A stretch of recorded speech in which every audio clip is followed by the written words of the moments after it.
Olá pessoal, tudo bem? Quando você joga uma moeda, a probabilidade de sair caro ou sair coroa é 50% para cada uma. A gente está diante de um experimento aleatório. Quando a gente rola um dado, a gente tem 1/6 de chance de sair cada um daqueles números.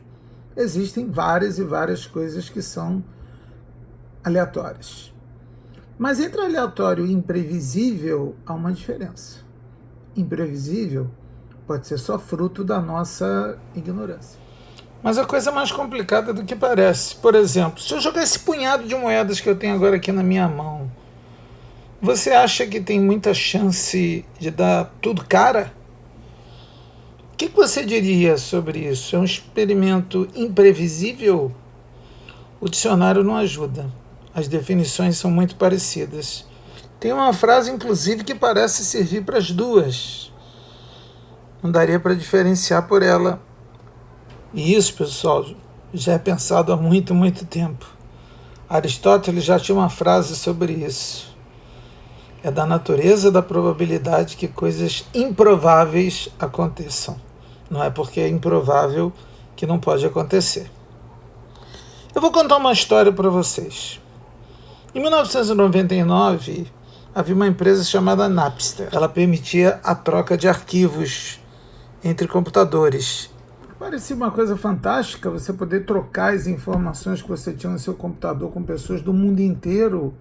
Logo se tornou um problema jurídico gigantesco. Problema de direitos autorais. Você tinha um disco, trocava com um cara que tinha outro disco, ou simplesmente dava aquele disco e os autores não ganhavam nada. Começou uma guerra violenta, os músicos tomaram partido. Foi um ano muito tumultuado. O Lars Ulrich, baterista do Metallica, foi logo a favor da indústria, enquanto Tom Morello, do Rage Against the Machine, foi a favor do livre compartilhamento. Quando a sua gravadora resolveu proibir, ele mesmo disponibilizou as músicas em todas as plataformas disponíveis para todos os seus fãs. Até hoje, o Tom Morello é um dos maiores ativistas que a gente tem na música. Por que eu contei tudo isso? Porque às vezes algumas pessoas são supervalorizadas, alguns produtos são supervalorizados. Em 2001, logo depois dessa confusão, a Apple lança seus primeiros iPods, aparelhos que armazenavam MP3 e que permitiam você andar com, naquela época, 1000 e tantas músicas de cada vez. Os iPods fizeram muito sucesso e eles traziam uma função que era fantástica. Você podia escolher ouvir as músicas no modo aleatório, totalmente embaralhadas. Mas quando você faz uma coisa muito bem embaralhada, ela acaba ficando mal embaralhada.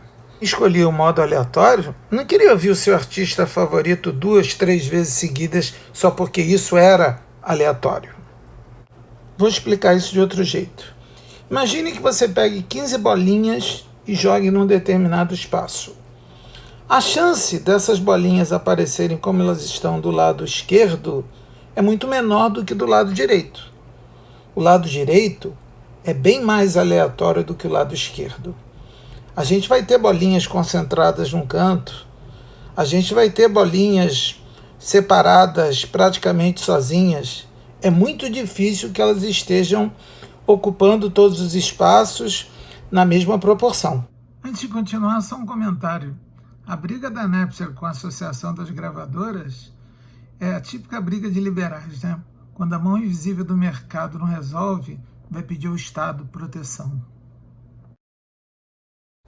Agora eu vou te falar de uma das coisas mais incríveis que eu já vi. A lei de Newcomb-Benford. É inacreditável. Os números têm mais chance de ocorrer começados por 1 do que os começados por 2, ou por 3, ou por 4, e assim sucessivamente num conjunto aleatório de dados. Não só ele observou, como ele calculou a probabilidade do número ser aquele. Isso em 1881. E apesar do Newcomb não ser um cara muito conhecido, eu queria contar para vocês que ele é um dos ganhadores da medalha Cooper, prêmio dado pela Royal Society, um dos maiores prêmios, o mais antigo do mundo para começar, prêmio científico. Olha a galera que está acompanhando o Newcomb nessa aventura de ganhar essa medalha Cooper. Pela ordem, Mendeleev, o cara que inventou a tabela periódica, ainda disse, olha, aqui, estão faltando os elementos, vocês ainda vão descobrir. Roger Penrose ganhou o Prêmio Nobel de Física agora em 2020, o cara que mostrou que os buracos negros realmente existiam e era uma consequência da teoria da relatividade.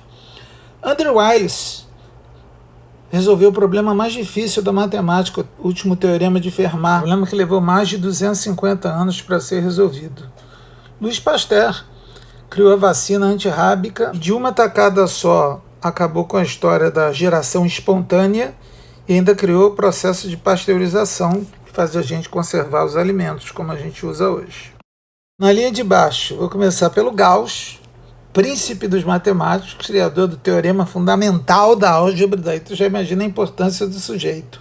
Charles Darwin escreveu Origem das Espécies, Seleção Natural, Evolução. E Stephen Hawking, que unificou, de uma certa forma, física newtoniana com a física quântica, e Alessandro Volta, o inventor da pilha e inúmeros processos ligados à eletricidade, a unidade volt em homenagem a ele. Mas apesar disso tudo, foi o Benford que realmente, em 1937, publicou um artigo onde ele mostrava que os números se comportavam dessa forma estranha. O Benford colheu milhares de números de origens diferentes e começou a perceber esse fenômeno. Muita gente chama a lei de Benford apenas. A lei mostra que você ter números começados por 1, a probabilidade é 30,1%.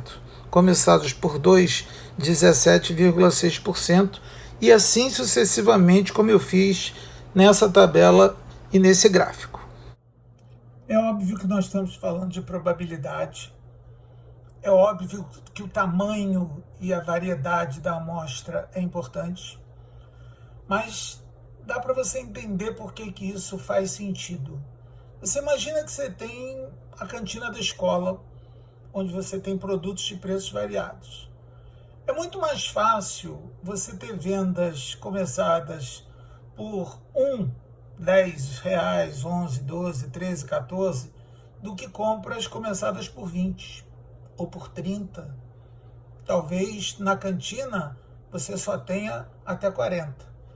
Dependendo do ambiente, você vai tendo números maiores, mas a ocorrência ela vai respeitar essa lei. Em outros casos, você pode não ter números pequenos, só ter a partir de um certo valor. Tudo isso é estudado, tudo isso tem desdobramentos teóricos e práticos. Em 1995, esse cara daí, o Theodore Hill, realmente comprovou a lei de Benford, ou melhor, a lei de Newcomb-Benford, ou para mim agora a lei de Newcomb-Benford-Hill, de verdade, com uma base matemática mais forte.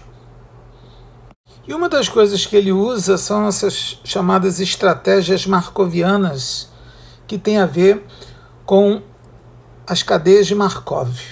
Eu vou falar um pouquinho do Markov, porque eu não sou bobo nem nada. Markov passou perrengue danado na época da Revolução Russa.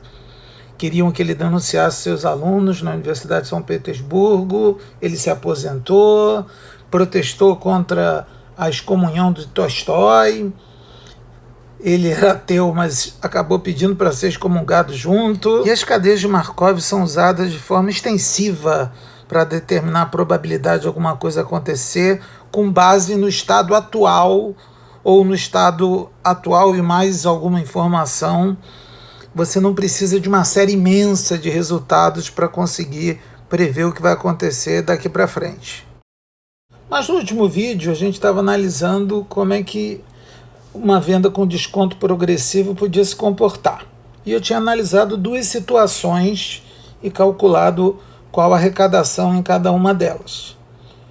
Se eu usasse a lei de Benford, isso seria muito mais interessante, muito mais simples, porque as vendas elas não se distribuirão uniformemente. Quanto menor o desembolso, mais vezes você vai vender.